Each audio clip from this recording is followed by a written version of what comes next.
Alright, getting into it, guys. Thanks for tuning in. This is a Blaze casting presentation bringing you some SECS. That's right, Sunday evening.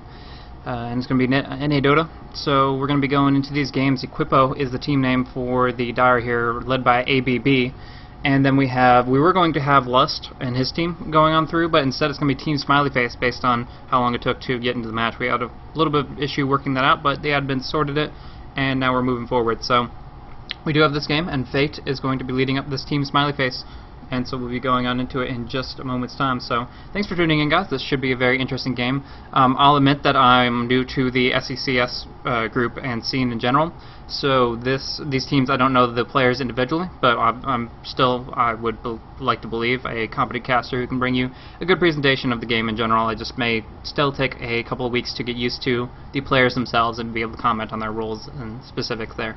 But no big deal. As far as the draft coming on out, by the way, if you guys can give me a message in chat as far as audio levels, make sure everything is going as it's supposed to be, I would greatly appreciate it. But anyways, moving on forward, this is a 3-minute delay, so just answer it when you can.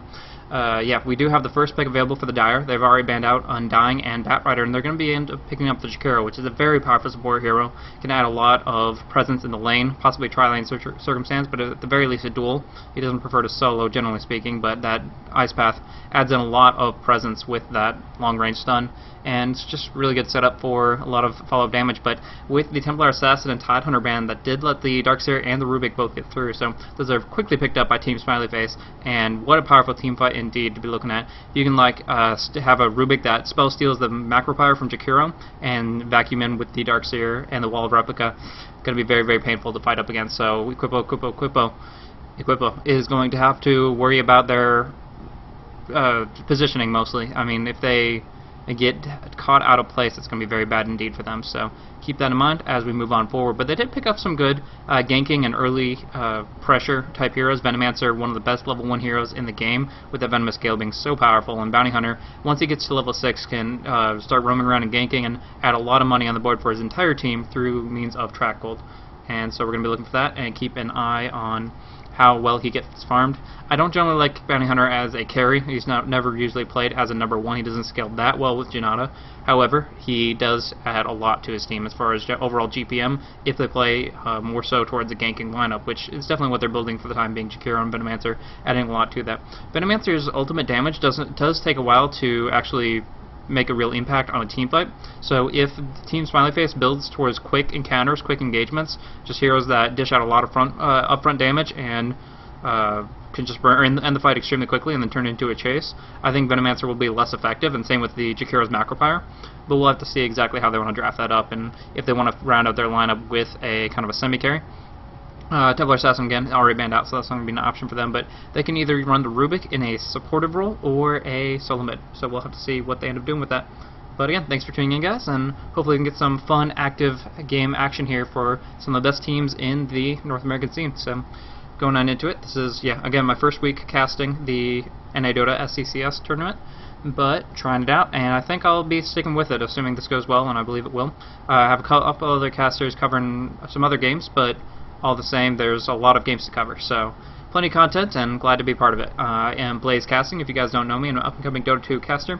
One thing you may notice on the stream during the team fights and stuff like that, there might be a little bit of a frame latency if there's a ton of stuff going on stream. Pretty much that's a bit of a hardware issue. I had a motherboard that I had to figure out some RMA stuff and had to go onto an older hardware build, so not the best as far as RAM and nonsense like that, but it's not the biggest deal in the world. It still will be relatively clear stream, but it will be improving in the near future, specifically Tuesday or Wednesday. I'll be getting in those parts, so if you're tuning in next week for the SECS tournament once more, it'll be in a lot better shape. Just keep that in mind as we move forwards, because yeah, I definitely don't want you guys to just count me out just because of a current hardware issue. It will be improved in no time at all. So, but thanks for tuning in. The Enigma draft, now that's an interesting pickup. Enigma, obviously one of Enigma's best counters is Rubik, and the fact that the Rubik's already on their team kind of obviously denies it from the enemy, so they cannot counteract that. They're going to have to be looking for some powerful stuns, possibly BKB piercing ones, that can shut him down. So we'll have to see exactly how they're going to be drafting, but right now, the fact of the matter is Darkseer vacuuming into a black hole, the 4-second channel disable, is really going to be a devastating thing that it's going to be difficult for Equipo to deal with. I already talked about positioning a little bit, and them kind of jumping into the mode from there. But let me check on a couple things for the stream, make sure levels are everything. Okay. Well, everything seems good. I'll make sure I got chat open. Okay. And if you guys have any commentary, any questions, feel free to ask them. I'll try to answer them as best I can when the action subsides just a little bit. But in the meantime, moving forward with the cast. Thanks for tuning in, guys.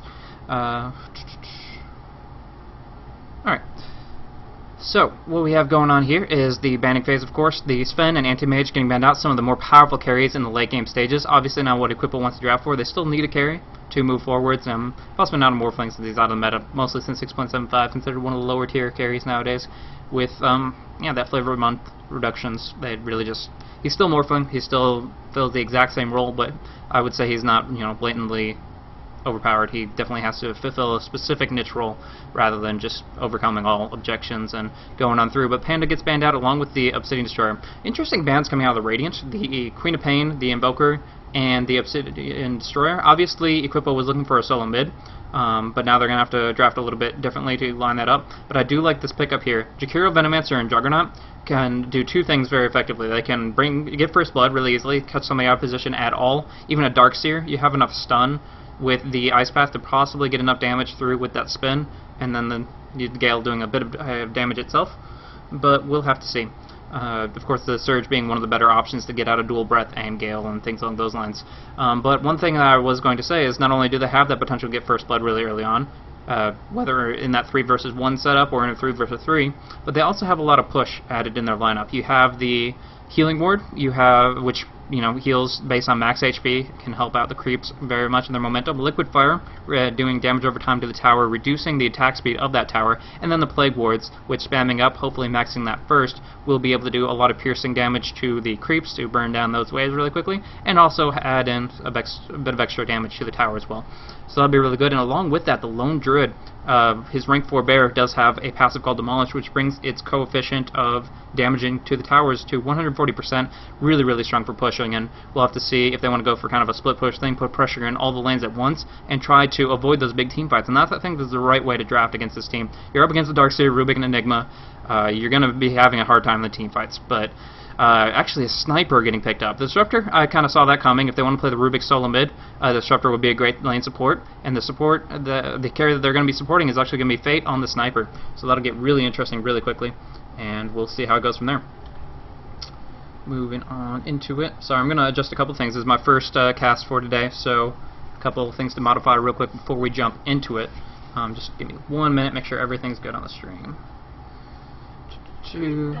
That looks good. Close that out. Alright, now moving on into it. Alright, let's get into the draft specifically. Moving very, very quickly up onto the top lane, we have ABB on the Lone Druid. Very nice icon there. Very, very proudly showing their disposition towards male phallic parts. But anyways, we have FRX on the Jakiro. I don't believe he'll be setting up shop there. I don't think he's going to be holding that position, but I think they're just all moving towards the northern position to try to get a First Blood if the Darkseer is going to be looking to play some wards, which indeed he is. He's a couple of Observer wards, really wants to block off this spawn so that they cannot pull against him, and with that he may be walking into his own demise if they can trap him appropriately. But he hasn't picked a skill yet, can still surge if he needs to. In the meantime though, Cotton on the Venomancer, Sly on the Juggernaut. They're going to be putting a lot of damage pressure out and trying to get that Juggernaut quite a bit farmed so they can put a lot of pressure on the towers, as I was mentioning before. But ZPR on the Bounty Hunter, they're going to have to get somebody in mid. Maybe the Lone Druid in mid, or maybe... I don't know. It's going to be weird. Usually Lone Druid decides to play the Forever Alone Druid. Oh, nice little Chen ward cosmetic that they recently introduced, but it is immediately centered out by FRX, and good play on their part to make sure they have access to this pull constantly. Now, there is still one more ward available on the Darkseer. 3 minutes from now, he could be blocking that spawn. But all the same, that's pretty much what he's looking at for the time being. Down on bottom, it's going to be actually Lone Druid is up on the top lane, and one thing that he is kind of lacking right now is his main lane presence tool, which would be the Spirit Bear. It currently is, its role on the bottom lane is trying to help out the Bounty Hunter, make sure that he can get some guaranteed farm. What the Bear does is stand out in this position down the lane, pull the creep wave up towards the north, and bring it to this spot here so Bounty Hunter can easily safely farm from that. But Smiley Face, and in this case, Pickle's case, Frowny Face, doesn't want any of that, and are trying to bring it down really quickly, and indeed they are. It's already down to 300 HP. And with the blocking, oh my gosh, they're going to get a kill on the bear right here. There's nothing they can do about it. 100 gold right off the bat to Sniper. That's a really good start off for him, and I'm sure he's very happy about that indeed. Moving on forward, though, we do have Oathkeeper actually going up against a dual lane in the mid, so it's not going to be a standard 3-1-1 as I perhaps believed. It's going to be quite a bit different with this duel of Juggernaut Venomancer, kind of shutting down the Rubik a little bit. This ward right here, this Observer ward in the mid, allows Cotton to zone out the Rubik very, very effectively. If you check his experience per minute right now, 24, Oathkeeper has witnessed like 1 creep death because of the fact that he doesn't want to take too much harassment from Cotton. Instead, if he gets too close to the wave, he can always be galed up, spinned up, and may be feeding first blood, so he has to watch that. In the meantime, ABB, without his bear, he definitely needs that support from Jakiro. He's no longer a forever lone druid, as he needs a buddy, whether his bear or his supportive partner. He definitely needs some assistance to get things going. So, along those lines, we do have, let me make sure everything overlays. I don't want to be messing anything up, starting things off. But anyways, it's going to be FRX zoning out a little bit onto the Darkseer, putting a little bit of damage pressure out, and going from there. So, it's, yeah, helping ABB to CS quite a bit. He's already starting at 7 last hits. Enigma is the only one on his heels, but those are jungle creeps, so giving less gold on average. It's going to help him out. But finally, the Summon Spirit Bear is back off cooldown, and he's really going to need that as a utility to control the lane. But one thing I'll mention is these stacks have been building up because of the Jakiro using that counter ward, and since there's no observer blocking the spawn, the creeps do indeed spawn. There's double stack here. It's going to destroy this creep wave and pretty much kill off any experience that Ching was going to be getting from it. So it's Chingu Dodo, and he's on the Darkseer now, not doing so hot now that the waves are going on through. You'll see the creep wave pull up, and not too much experience to provide for all. So right now, ZPR, a little bit better spot. He's not really able to harass or do anything, but especially in the condition that, oh, nice sentry ward placement. It does not shut him down, does not appropriate for a gank, but at least he cannot pressure in that specific area of the map, or he will get dropped down no matter whether or not Shadow Walk is available. Nice little rune contestant here. Venomancer, he wants to put him up on the cliff, but there's just not enough range there, and now comes the Gale. He doesn't have any escape mechanisms. He will try to bottle up while he can, but now here comes the spin, and it's going to be way too much damage. Going to try to die neutrals? I don't think so. It's going to be first blood. Cotton actually taking it just with the double damage rune and not wanting to allow him to escape to the Ancient Creeps and get that denial. So, not exactly ideal. Of course, the Juggernaut can do a little bit more with the items as the game goes along, but all the same, it adds into it and it helps him out. So that's what you're going to be looking at. Level 3 Venomancer. If you look at the experience on the Rubik again, that Rubik is level 3 himself. So they are definitely dominating this middle lane as expected.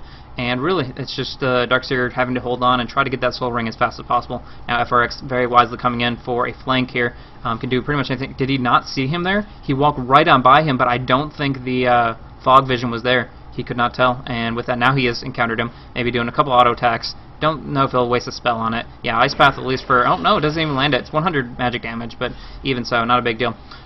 Pretty much everybody else is doing pretty good right now. Back to last hits, we're looking at 19 last hits and 12 denies on the Lone Druid. He's definitely doing the best, but Sniper not too far behind. Fate picking up 12 last hits for himself. Has the Poor Mad Shield. Probably going for a mobility build. More often we see that based on like phase drums, that kind of thing. And hopefully that will be what you're looking at moving forward. Alright. Again, if I'm trying out a new microphone, so if you guys want to, if there's any audio level issues at all, please let me know. Of course, there's camera issues while I'm trying to tab around and make sure everything's going along smoothly. But, yeah, in this middle lane, Ruby's going to have a really tough time of it. Once he hits level 6, he's not that much experience reliant. I mean, he definitely benefits from picking up early points in that null field, but he generally goes 4-4 prior to acquiring that aura. Annihilate taking a lot of damage as the Jakiro has gone to the bottom. May drop first, and he indeed does, but as a follow-up, Bounty Hunter will drop down, so the kills on the board come down to 1-2. 1-for-1 trade, but it's Jakiro that's going to benefit the most from the experience out of that. Jumping up to level 4, Bounty Hunter, he's doing alright. He's doing alright. But even so, he definitely wants experience for himself, and the loss of that is kind of painful. All the same, though, another bear kill. That's very unfortunate for ABB. He has lost his bear twice over now. That's 200 gold that was given to the other team. And now, with a nice vacuum breaking down the trees, he just wants to get a little bit more ion shell damage, but a beautiful entangle proc. He does surge to try to get on top of him. Just needs to auto-attack him down. ABB will survive with 25 HP. And from there, just heal up, and definitely wins him that lane right there in that 1v1 circumstance. So that's very, very good. But a nice Malefice coming out. 2 instances of damage from that, and he's going to be last hit right there.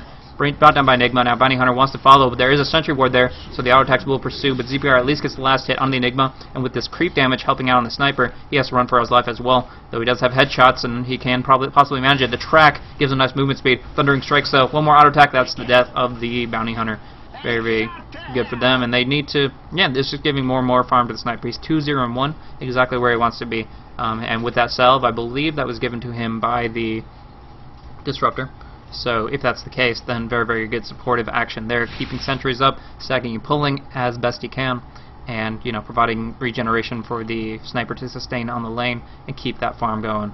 So it's not, again, 18 last hits. It's usually a little bit easier to last hit with sniper, especially with that much support, but one way or another, it looks like ZPR is actually transitioning towards the top lane, and they're just trying to keep the pressure rolling and keep things going a little bit differently. FRX, like I said, got quite a bit of experience, and with that stun, can actually push back his opposition rather effectively, but if he gets caught in a kinetic field, which is currently rank 1, he will have a lot of issues getting out of a poor spot like that, especially once the ultimate is up, and now Sniper has that available.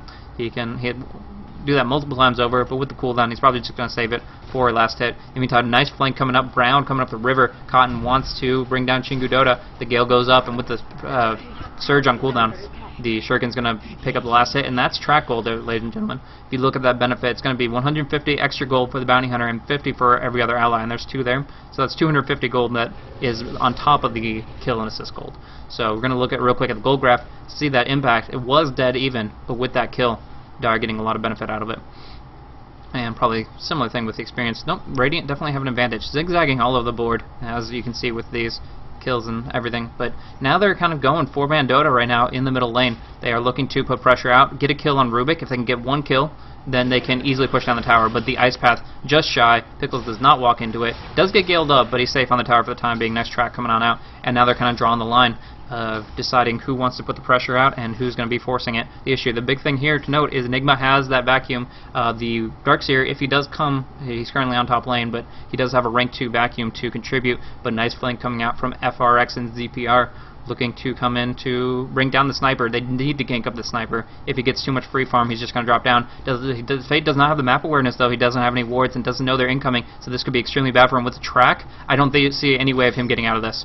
Yeah, they're just going to be able to pursue him all the way back to the tower. A couple stuns. Oh, they missed the Ice Path, though. That's very painful indeed, but the kinetic field, yeah, it'll push him back. Nice support from Annihilate, and yeah, they're not able to get too much out of it. If the Ice Path had landed, I think it may have been a different story, but nevertheless, it's going to be them dropping down. Now, Oathkeeper doesn't want to get harassed too much. We saw the Bounty Hunter happily sitting on this ledge here, but with this sentry ward, it's going to force him back into a position where he has to watch himself.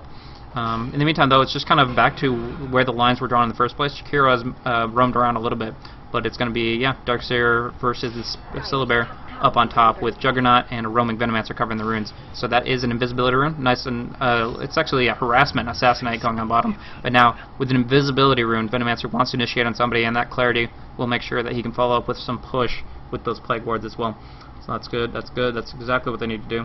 Again, sorry, just checking, getting a couple of windows as they're supposed to be. There we go. There we go. Just 1 second, guys. Okie dokie.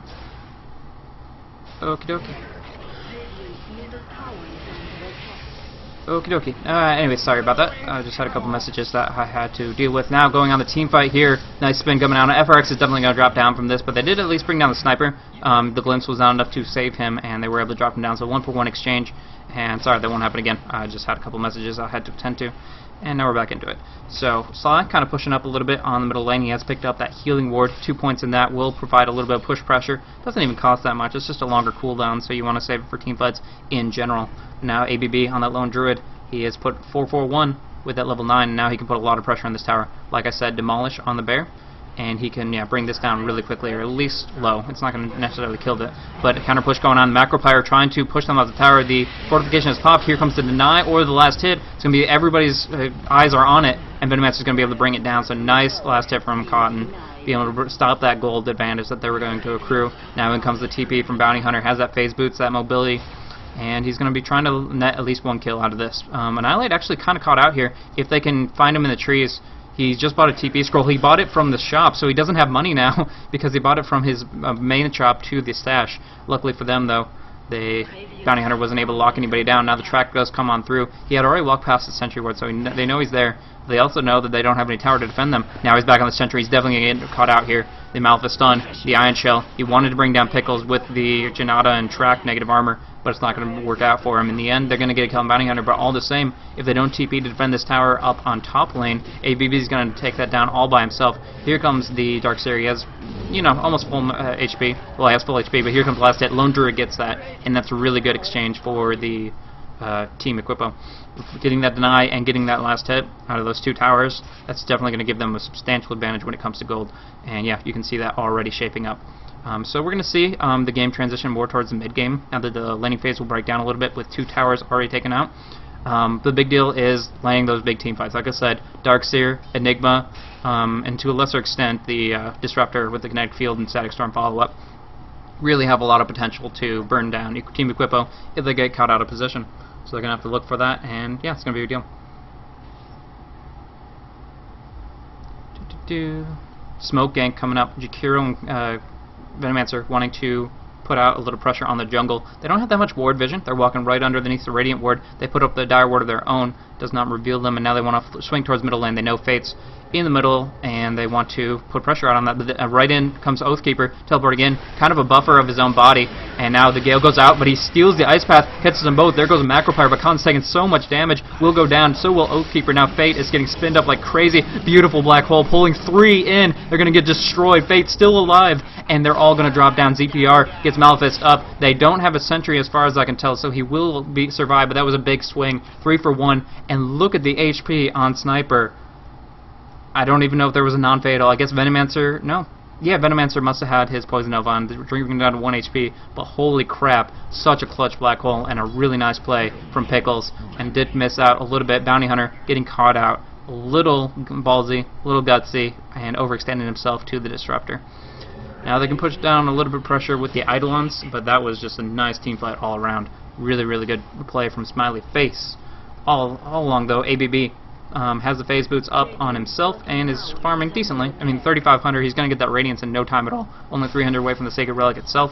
But I have to mention, really good sentry action from the Radiant. They're not letting up. You look at their inventories right now, and you see Disruptor has sentries, there's Dust on Rubik, the Mech on Enigma. They're playing very, very supportively and working as a team, coordinating very nicely, and that's giving them a lead thus at this stage in the game. I mean, the gold is still in favor of the Dire because that track is so effective along with the tower push from the Lone Druid, but we definitely see the experience at least going up in the Radiant. And as the game goes on, it's kind of hard to say who has the better endgame. I mean, Enigma is probably the best endgame initiator. Just 4-second black hole is insane, especially when he gets items to make it pretty much unstoppable. I think Juggernaut's ulti, the first slash of it, may be able to knock it out through BKB, but that will be the only thing they have in their arsenal. Sorry, I did miss a Bounty Hunter picking off a Darkseer with the help of the Lone Druid while I was dissertating the team fight as we go into the mid-game. But yeah, what I was saying is the Enigma, probably one of the best endgame initiators, Darkseer to help him out with that, very effective, and turning the Wall of Replica, turning your opponent's stats against them, it really adds a lot of extra damage to the fight. And of course, Sniper scaling pretty well when he gets farmed up there. Going for that Yasha, possibly Drum, maybe just, yeah, whatever he needs to stay mobile and stay active. Could just go straight for the Manta style, gives you great stats and survivability, and it will dispel the track. So that's really important there. But all the same, we'll see as we move on forward. Entangled Roots can technically break the black hole through BKB as well, but it's not generally as reliable. As far as I know, the bear gets pulled in by black hole, and as long as the Enigma puts it around himself, then that's not going to be a feasible option.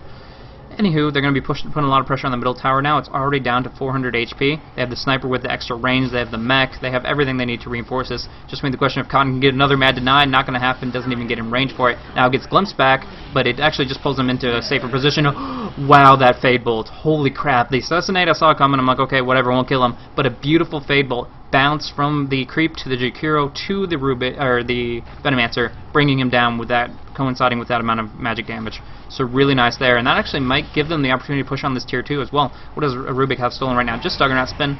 Pretty effective. Macropyre to counter push a little bit. Creeps go right on beyond it though, and they're still going to be able to bring this down, I believe. They'll tank up the tower a little bit. The fortification does pop off.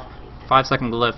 No, but it's not in deny range, so they don't even have to. They'll just fall back, and from there, they are getting flanked up. Sly wants to go in. He has rank 1 Omni Slash, wants to initiate on this. They know they don't have the black hole available. 2 seconds, though. It's coming back up, and let's see if he can use it just as effectively as before. trying to pop it off on whoever he can. He does put it on a Sly. The Venomancer does not get tricked in. The bear will drop down. Sly as well, but Sniper is forfeit in the process. Actually, Sly, yeah, there he goes. And now they're a little bit of glimpse back action, trying to bring down Cotton. He's on really low life, but he's just going to fall back to base. The Darkseer cannot fall back. Bounty Hunter in pursuit, double damage, wreaking havoc in the fight, but cannot get through that kinetic field. Shuriken does enough, and now they're pursuing Oathkeeper, trying to bring him down, but he gets the TP out, unfortunately. No mana, I believe, for the... I know he had the mana, he might have just not had the cooldown. One way or another, this gives him the opening at the very least to push down on the tier 1, and that's really, really important there. So again, KDA, looking at 6-4 and 2 for the Bounty Hunter. Otherwise, Radiant is doing really good. 12 to 12 though, all even in the end. And with this tower, I definitely think that was in favor of the Dire. The Black Hole just wasn't enough. Only holding in the Juggernaut and the Spear Bear, really not the targets of choice when they have so much teamfight in the rest of the enemy heroes. One way or another though, it's definitely favorable for Dire to stay in this game. We'll have to see. When Wall of Replica gets picked up, it may be a completely different story, but we'll have to see from there. I think Darkseer was playing a little bit too defensively in that team fight, and he just had to fall back because the Bounty Hunter was all over him. Nevertheless, drink water real quick.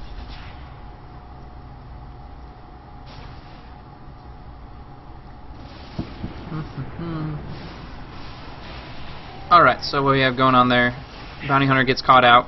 There was a nice Sentry Ward along with Ice Path, able to bring him down. They just have so much range with Fate, and if he gets a headshot proc, it's actually a decent stun duration. Doesn't say it here, but it's no longer a micro stun.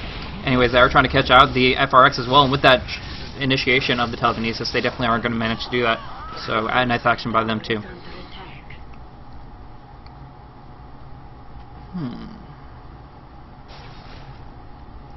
Now putting a little pressure on the tower. It's already really low, like I was saying before, and they're going to be able to bring that down no problem at all. No real hope to deny that, but the Radiance is up on the Bear.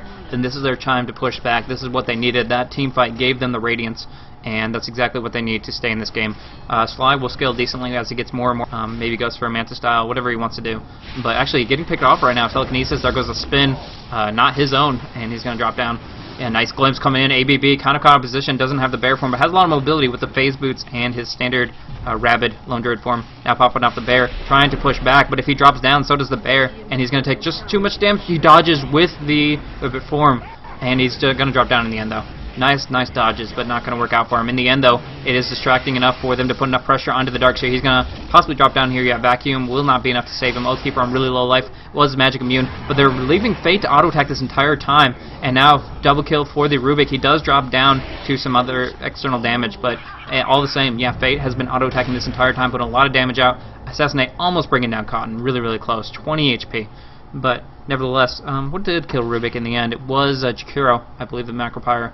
Just nicked him on the edge of it. Now in pursuit, Bounty Hunter wants to bring down Pickles. He's almost in range for that movement speed boost. He popped his drums off. He wants to get the track boost. Now he has it, and now I believe he will be able to bring down Pickles. If Pickles can't send Maleficent, he's right on top of him. Just Janata, Shuriken, and he wants a little bit more damage, but the Maleficent does come on through. Now there comes the Static Storm to silence him up. He cannot Shadow Word, and holy crap, Pickles lives with 35 HP. Wow, just so many close calls in these engagements, and it's really generally unfavorable for the Dire. Sniper lived with really low life. There goes the Enigma, and just he's manning up too hard. He went in 1v3. They don't have wards in this area. If you look at Dire's vision in general, specifically switching over to it, they've got a ward on the Ancients. They've got a ward entry on the southern entry of their own jungle.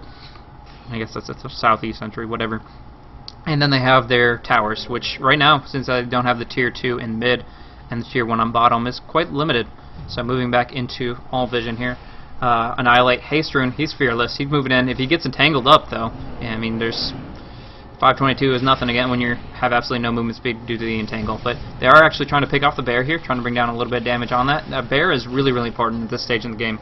He has the Radiance, and yeah, he's just going to be burning on through, putting a lot of DPS out, and the longer he stays in the fights, the more he's going to provide. Along with that Venomancer, it kind of synergizes now. Fate actually uses Manta style, gets out of the Ice Path. Here, beautiful Black Hole coming in. Vacuum, Static Storm, Kinetic Field, Black Hole. They're all dropping down. Cotton as well. Now ZPR is on the run. He has Malefist up. They do not hit with the Ice Path that was stolen by Rubik, but nevertheless, the damage is already done. 3 have fallen. Juggernaut trying to even the scales a little bit, but Sly just can't get closed in on Annihilate, and now he might drop down as well. The Assassinate and the Thundering Strike should be enough. Telekinesis just to make sure, and they're going to easily take this tier 1 as a follow-up. Holy crap. Radiant, Smiley Face with these team fights, just so dominating. Really good lineup, and playing it oh so effectively. They don't need the track gold. They don't need the... Like I was saying, one thing is they need the lineup that will end the fights quickly, end the fights, and just put out all that damage, and they definitely have it. Pretty much the two factors coming into play, the Poison Nova, which wasn't even used last fight, along with the Jakiro Macropyre, and the Radiance on the Spirit Bear. All three of those are very extensive damage over time effects. They don't really add up until at least 6 to 8 seconds into the fight, and that's just to break even. Then they do a lot more damage as the fight goes along, but really you don't see the benefits of them until they've already been on the ground, on the field for a decent amount of time. With this Black Hole, with the Disruptor, with the Darkseer, with the Sniper, everything about it is designed to just really quickly disable and destroy and pick these team apart. So generally speaking, the Dire's effects have no time to really take effect. And the fact that they already have an early mechanism, I believe Enigma picked it up, and now looking for his BKB. They're doing perfectly fine in that regard, and it looks like Darkseer wants that pipe as well. Really good pickup to counteract the effects that I was just talking about, Radiance, Poison Nova, etc. So really, not only was I just mentioning how long it takes for those effects, those 3 effects to really make an impact on the team fight, but also with the pipe delaying it and with the mech counteracting that directly, it's going to even take longer, and it's just going to be so hard for Equipo to win the fights without effective counter initiation and really getting in a good engagement. You look at Jakiro's items, he doesn't have the mech yet.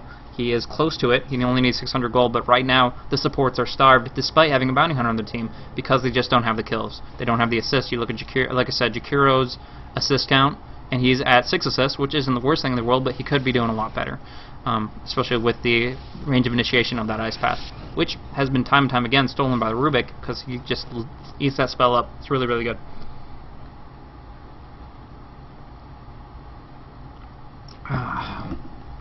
There we go. So Sentry Ward up onto the Observer. Really good control, and this is just showing the map control that's been provided onto them because they have that gold advantage. They're free to spam sentries up, maybe overlap them a little bit, but nevertheless they are putting out a lot of pressure in that regard. And it's just very, very difficult. I was already talking about limited vision for the Dire, and now they're limiting it even further. Oathkeeper is getting ranged up, though. They do have the track on him, so the invisibility not really helping out. They're going to burn him down really quickly. Glimp to try to save his life, not really going to help out in the end. Macropyre goes on through Annihilate, taking a lot of damage from that. Pickles does not have the Black Hole just yet. 2 seconds. Every single team fight, it comes up at just the right time. Can they use it to escape? Can they use it to kill? No, they're just going to have to fall back because the Omni Slash has already gone out. Now they're going to pursue on Pickles. He's going to try to Black Hole. Will it be enough? No, he'll get burned down immediately after the fact, burning down that cooldown, and they're all going to take a fall. That is the power of the chase of this team. Sniper really wants to TP out, cannot afford it, just shy of the gold cost, and he's going to drop down instead. Did he take somebody with him? He took down the Venom at least with a few extra auto attacks, but definitely not recompensation for their demise. So that was amazing for Equipo. One thing I have to say is the pursuit on the Dire team is so powerful. The movement speed on base movement speed on the Juggernaut is really good. The slowing effects from the Venomancer, the Rabid on the Lone Druid, and the track movement speed, all of it allows them to propel forward, pop off the drum, coordinate that, and just destroy and dismantle their team, pick them off one by one as they try to escape. There's no running from it. So really, Smiley Face has to make a stand. They have to group up together, push when the Black Hole is available, not when it's just about to be up, so that they can choose when to engage the fights. And that didn't happen right there, and that cost them a lot. 2 towers, 4 hero kills, comparatively speaking. It's just, yeah, very, very painful indeed. So back and forth. I love this game so far. Holy crap, look at that swing. From 4,000 gold advantage to immediately a 2,000 gold disadvantage because of that track gold. All over the place. Track, rank 2, adding so much to it. And then experience is equaling out pretty well too. I mean, there's a 4 kill advantage. That's probably what you're looking at for the most part. If we're looking at CS specifically, 152 on the Lone Druid. He's been farming up on the lane effectively. Now we're looking at the map control once more. Kind of pressuring out as they want to look at Roche. They want to look at Roche, and no time at all. The Liquid Fire really helps with that. The Lone Druid Bear, Silver Bear can take that up a lot. He's going to be looking for an Assault Cross in no time at all.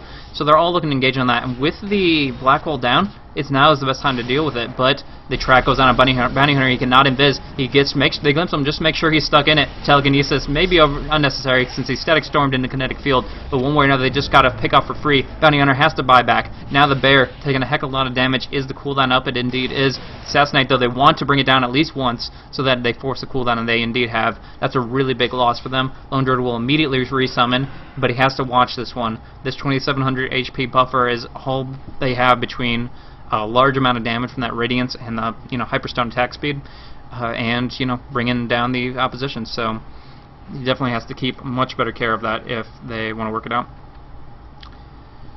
Anywho, moving on forward, Dire does have the potential to still initiate on this, so Radiance will damage over time, and in a prolonged engagement, generally around Roche, it's going to be a bigger deal, assuming the black hole isn't up. So really, Radiant has to wait this out 30 seconds. They're drawing the line with the track, they're trying to delay and push them off of it, scare them off. Midnight Pulse even being used just to make sure it's still, cooldowns will coincide, that'll come right back up when they need it.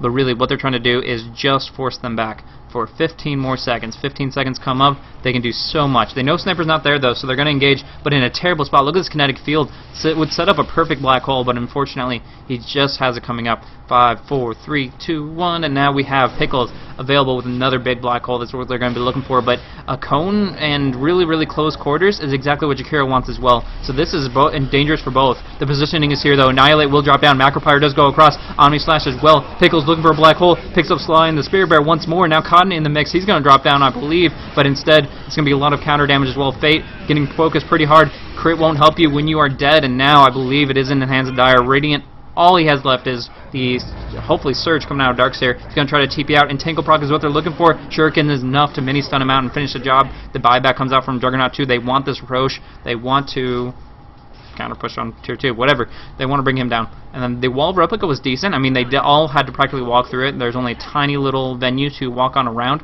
but all the same, the black hole wasn't there. Half the black holes have been friggin' amazing, and the other half have been so-so. He gets pressured too much by Juggernaut. Juggernaut jumps on him, spins on him, the Spirit Bear as well. And from there, all he has to do is just a black hole to survive. He's put so much on the defensive that he can't use his initiation tool the way he wants. And I think the BKB, and hopefully in the future the Blink Dagger, will change things for him in that regard.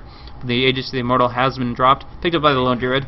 One big thing to mention about Lone Druid is, if he gets picked off, he does have a large health pool, he does have a large armor pool, but there's a lot of magic damage coming out of Smiley Face, and if he does drop down, and no matter how many bears you have, you can't get it up, obviously, unless you're going to buy back for it. So right here, the Spirit Bear, now that it's off cooldown, the ABB is actually more vulnerable than the bear himself.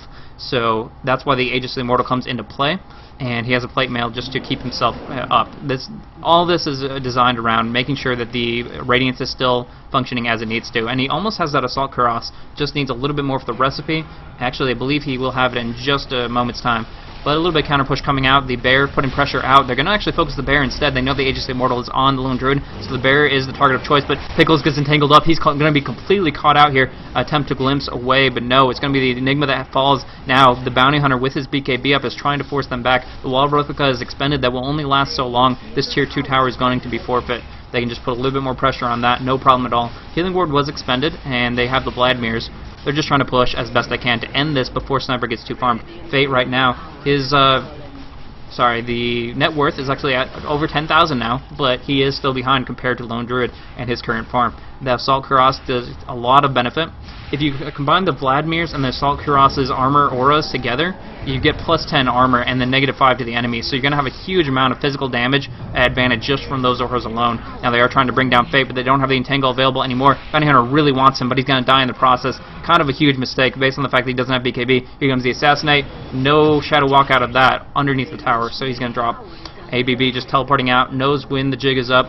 Assault Cuirass recipe in the bank, and now he has that available. As soon as he resummons his bear, recalls his bear, something. I guess the bear died twice over, which is very unfortunate indeed, but in a minute's time, as long as they don't push too hard, he'll be alright in the end. But one thing to note is the Aegis of the Immortal only lasts for 6 minutes. 2 of those have already been expended, that's a third of it. Oathkeeper actually putting a lot of pressure on an FRX, still staying on his toes and actually stealing out the Ice Path, getting the stun on both the Lone Druid and FRX, but a mechanism will keep him up and actually try to put counter pressure out. But even without the Gale, the Surge is available from the Darkseer, they're all going to fall back. But in the end, that's really, really good for the Dire team. They put out the damage pressure that they needed to. They put a little bit of damage into the tier 3. They got the tier 2, they got the Roche. That's a huge amount of gold, and of course, even though Rubik has stolen it a couple times, the natural user of the track is going to be the Bounty Hunter. So you see that gold. You see how big of an advantage it gets. And that's where the net worth for the Lone Druid is coming. Look at his last hits are great, 161, don't get me wrong. But the fact of the matter is he has 15 assists and 6 kills. A lot of that is near those track kills, which is so big. for his overall gold benefit. So his entire team, not just himself, not just the bounty hunter, is getting farmed. You see the pipe up on and alongside the mech with Jakiro, completely different than what we saw not even 10 minutes ago, where he was just struggling to finish that mechanism to stay in the fights. Now, I really think the momentum has swung a lot in favor of Equipo. We do have a pause quickly coming out. They just need a second. I think the rules say that they get a 30-second pause, so we'll allow them that. Actually, 3 of those, but not a big deal. Anyways, what we're looking at here, the Enigma really needs to land a big black hole, whether he BKBs it to maintain it or just whatever he needs to do. He needs to focus on the team fight, and they're relying on him a ton. The Sniper's farm is there. He's doing a lot. He has the crit. He has the Manta style. He's going to be looking for a little bit more action, possibly Butterfly. I don't know. Whatever he wants, but the big thing there, I love Scotty on him, but I know it's not what they need to stay in this, since slows will only do so much, even up against the Juggernaut and the Bounty Hunter. They need to they need damage from Sniper, so I don't know, Mjolnir or something. Whatever he wants to do, he needs to do it, and do it fast. They're looking to, one thing I was talking about, the black hole, they need a big one, and if he gets ganked up right here, that's not going to be an option. Pickles, they're looking for him. The smoke is up to there. Cotton finds him by himself, 1 versus 1 up against the Enigma. Everybody else wants to jump into the base, and instead, they're looking for an entangle. They're not going to get it for the time being. Rabbit is up on Rubik. A little bit of movement speed boost. We'll just fall back from there. So really nothing happened in the end. Just really trying to go aggressive, assassinating the Spear Bear. One thing to mention, very limited magic armor. He has 32%, I believe, from the Demolish passive. Yeah, 33% spell resistance, but nevertheless, it's still a decent chunk of HP. But look at that healing ward aura. So much with the 2700 HP, and the fact that it goes based on your max. Really beneficial, and he's going to be right back up to snuff, waiting to push, and they already popped off the glyph. Now they're looking for a big black hole, but they do have a blink. Enigma has blinked. I don't know if they know this, but this is going to be big. They need to burn this down. He wants to not get caught off by Radiance. He's getting on cooldown over and over. Now the bear is taking a lot of damage here. Now comes in the kinetic field with a little bit of a waste. Now Pickles is on the front line. He doesn't need to be here. He needs to fall back. He's taking too much damage. He's going to drop down. Mech comes on through. Black hole as well. He is still survived. 70 HP. 3 caught in it. A lot of damage. Jack Storm, kinetic field, everything all over the place. Sly will spin on out of it. ABB not so lucky. Died twice, I believe. The Aegis Immortal was dropped down in that fight, and all that Dyer can do is fall back on. I believe dies to the tower. Indeed, he does. FRX on the run. Sniper Fate, if he could get close to him, if he had just walked up close to him, he probably could have headshotted him or just finished the job one way or another, but they're happy about that. They did exactly what they needed to, and though the tower lost a lot of HP, they defended that very effectively. Oh, that was so close, though. The Enigma, 70 HP. Like I said, he needed to be farther back. If he was back here, out of the Radiance range, he could have just blinked in and used his black hole when they were all grouped up on the tower, but they weren't falling for that. So they used the Enigma and his health pool as a bait, and pretty much said, okay, come on, focus me down, come at me, bros, and just prayed that they would get a big black hole off, and they did indeed. The Enigma did fall, the Rubik did fall as well, but the black hole was there. It caught at least 3, possibly 4, and it stayed for the full 4-second duration, so very nice. And I think that might be a little bit of a misplay for the Dire. One thing is, they haven't really been, the Ice Path is a gigantic range, and they haven't really been using it to stop the black hole. He doesn't have his BKB just yet. That may change very shortly based on what we just saw, but all the same. So I think Dire really need to focus on getting a Shuriken, an Ice Path, whatever they can do to stop the black hole, or it's going to continue to decimate their team and put Smiley Face in the lead. As we see on the gold graph, it's swinging back a little bit, but they experience a lot more so. So we'll have to see one way or another, but they held it for the time being, and Sniper just trying to get as much farm as possible. What did he pick up? He indeed finished. He's going for Scotty. Awesome. So double ultimate orb. I have Scotty, although it only adds so much damage, 25 agility. It's still going to benefit him a lot. He's going to be more survivable. He's not going to have to be constantly on the run for his life. Also, he can kite pretty well. The slowing effect is very powerful. And one thing that Juggernaut and Bounty Hunter rely so much upon is moving very swiftly. They need the track benefit. They need item builds like the drum and the phase to stay on top of their target. And if the Scotty's effects, which does go through BKB, stay on him, then it's going to be very hard for them to engage in this fight. But Fate completely caught out. I don't think there's any way for him to get out of this. Completely screwed over. Doesn't have buyback gold because he just bought 2 ulti orbs, and this could be the window of opportunity for Dire to take a huge coup with the potential to bring down a tower and then racks.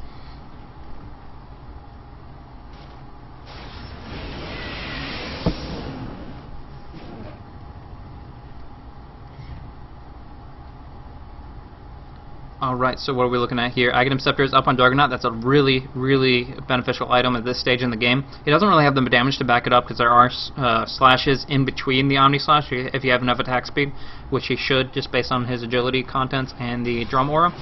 But all the same, right now his jumps are currently at 9, it should be 12 with the Aghanim Scepter. So, yeah, it actually says that on the bottom tooltip. But now, the team fight is here while we've been waiting for the Macro Pyre. Ching is taking so much damage. He will not drop down, though. The pipe just barely in it. The Black Hole catches 3. They got the Static Storm on top of it. Now they're trying to bring them down, but there's just too much HP. FRX popped off his pipe, his mech, keeping everybody alive, and instead as the Radiant who have dropped down, the Sniper was not up yet. They engaged before he respawned, and the damage wasn't there. Everybody on the Dire is still happily full HP. The Healing Ward doing work throughout the process there. It did go down, but now so will Rax, and that wall just not doing enough. It's effective, but I don't believe, Darkseer is not level 16, and all the same, the Black Hole came after Darkseer had already had to fall back, so he couldn't really do much more to couple with that, and they transitioned, they swapped, rotated mid, and that's going to be 2 more racks for them to take. FRX probably going to go down here just from sniper damage, but even so, he did his work, he did his job, nice support, and now the Veil of Discord available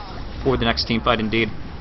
AVB actually caught out here, might really, I mean, it's definitely really important, but he has enough support, and he's just going to fall back from that position there. Actually glimpsed really, really far back. They should be able to bring him down. Can't imagine they won't, but instead of Annihilate takes a lot of damage. Oathkeeper next on the list, and he will drop down from the Janata crit. ABB finished off by the Thundering Strikes. Sniper actually auto-attacking that to the finale. Now he's taking a lot of damage. Shuriken goes on through and track, but he is surged up. He will escape and actually put out a lot more headshots. This is greed. So much greed coming out of Equipo. They did take down 4 racks, so I think they can still afford it, but holy crap, they lost a lot out of this exchange in the base up against the tier 4s when they didn't need to. Still, Equipo did a really good job doing work on these racks, and they definitely have huge momentum right now. Only 2 towers on the top lane, and then the ones guarding the Ancients are all that stand in their way of victory, and Roche is about to respawn. That gives them a lot of control, and big cooldown on the big Black Hole, so 75 seconds they will have to wait it out to get that Teamfight Ultimate available, and that may be too long. We'll have to see. Sniper did finish his Scotty, but that means no buyback for him indeed. 1300 plus the, I would say, like 650 gold cost. It's 21 times 3, whatever, or 30. Whatever. What we're looking at here is a big deal. It's the Roche is up. They don't have the Black Hole. They have the wall. They have the vac. They have the mech and pipe, and that's what they need to take with the team fight. The Static Storms have been really, really good, but there's so much physical auto attack damage coming out of Equipo that the Disruptor, I might debate, wasn't the best pickup in the world. I mean, Juggernaut isn't affected by Static Storm as far as I know when he's spinning, and as long as he gets his Omni Slash early off, whoop-de-doo. Along with that, Lone Druid pops his spells right when he gets in the action, so whatever. I honestly don't think that Equipo's team... Okay, they did catch out the Venomancer. They were looking for Roche, and this may make it more difficult for them to bring this down. Basher is up on the Bear doing a lot of attack speed and damage with this Assault Karas. Now his attack speed, it's actually 0.64 attacks per second, chance to bash, chance to entangle. So many opportunities to lock down the opposition here. Pickles, 2 seconds left. The Black Hole is available, but the Aegis is already dropped. So is Roshan. Here comes a team fight. No real good vacuum out of it. It does do a nice wall of replica, though. The illusions are kind of wreaking havoc, but the team fight is moving forward. Fate trying to do... yeah, he's burning through Sly, almost bringing him down, but he does get entangled up, and they're running for his life. That's Scotty doing quite a bit of work, but he's taking so much damage. All the same, nice stun from coming out Jakira. Fate's going to drop down here, and without the buyback, that should be a good game. He has 80 full seconds where he cannot get back up on his feet, and that's going to be so painful. Now trying to bring down Oathkeeper. The Blink Dagger is available. Nice Ice Path, actually really good Ice Path. And yeah, FRX is just a little bit too late. Couldn't get out of it in time. That was really nice escape from the otherwise completely dead Oathkeeper. But all the same, the lane is pushed down in on the middle, and on the bottom it will naturally push itself out. Just a little bit more pressure on this. One thing to keep in mind, though, there's like 3 creep waves right down here pushing up on the top, so the positioning isn't right, but the backdoor protection is already off of the... No, backdoor protection is still up on this tier 2, and they can't take the tier 3. So what they're just going to be looking for is trying to bring down these tier 4s. There's no point in pushing the top racks with the creep waves in their current position. So they're just going to pick off a couple easy kills. The force staff does pull them out of the tangle for a time being. Beautiful black hole coming out. They're taking so much damage, getting AoE up like insanely. BKBs do pop out though, the mag the pipe, and that just completely turns it right back around. Nice black hole from Pickles, but the sustainability from Jakira's supportive items is too much. ABB will take a lot of damage from the fountain, maybe drop down though. The healing ward is still there, keeping him up, sustaining his HP. Look at that bar, and he still has the Aegis Immortal, so that's going to be a good game. Definitely. Well played to the Dire team. Really good engagements, really good fights, and played it so well. The Enigma, about half the time, got amazing black holes off, and it did provide a lot of setbacks. That's why this graph is so back and forth, especially early on. But all the same, despite the peak of an experience advantage of over 8,000 for the Radiant, in the end, it's going to be the Dire's victory. Well played to Equipo, led by ABB. And moving on forward, they will go to the next round, and we'll see what games we're going to be casting for you next in just a moment's time. Thanks for tuning in, guys. This, if you guys don't know me, I'm Blaze Casting, and hopefully going to be doing a lot more SECS tournament type stuff in the near future. So, good game to the Radiant. Moving on, I'll let you guys know what the next team matchup is as soon as I can. Stay tuned.